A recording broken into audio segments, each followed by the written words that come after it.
2 days later, Trump issued an executive order expanding the Treasury Department's ability to target anyone conducting significant trade in goods, services, or technology with North Korea and to ban them from the U.S. financial system.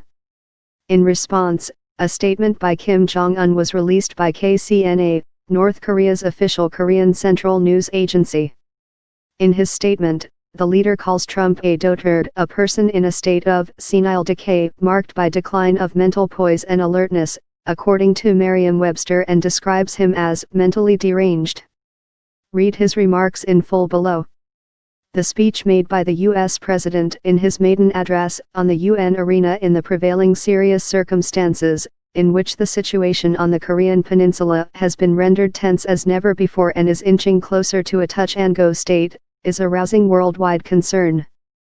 But, far from making any remarks of any persuasive power that can be viewed to be helpful in diffusing tension, he made unprecedented rude nonsense no one has ever heard from any of his predecessors.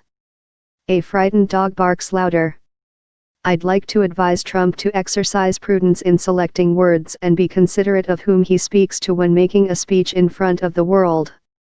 The mentally deranged behavior of the U.S. President openly expressing on the UN arena the unethical will to totally destroy a sovereign state, beyond the boundary of threats and regime change or overturn of social system, makes even those with normal thinking faculty think about discretion and composure. His remarks remind me of such words as political layman and political heretic, which were in vogue in reference to Trump during his presidential election campaign. After taking office, Trump has rendered the world restless through threats and blackmail against all countries in the world. He is unfit to hold the prerogative of supreme command of a country, and he is surely a rogue and a gangster fond of playing with fire, rather than a politician. His remarks, which described the U.S. option through straightforward expression of his will, have convinced me, rather than frightening or stopping me, that the path I chose is correct and that it is the one I have to follow to the last.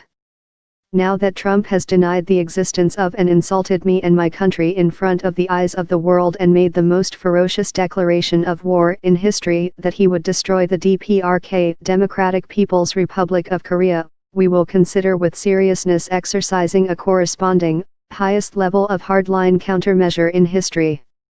Action is the best option in treating the dotard who, hard of hearing, is uttering only what he wants to say.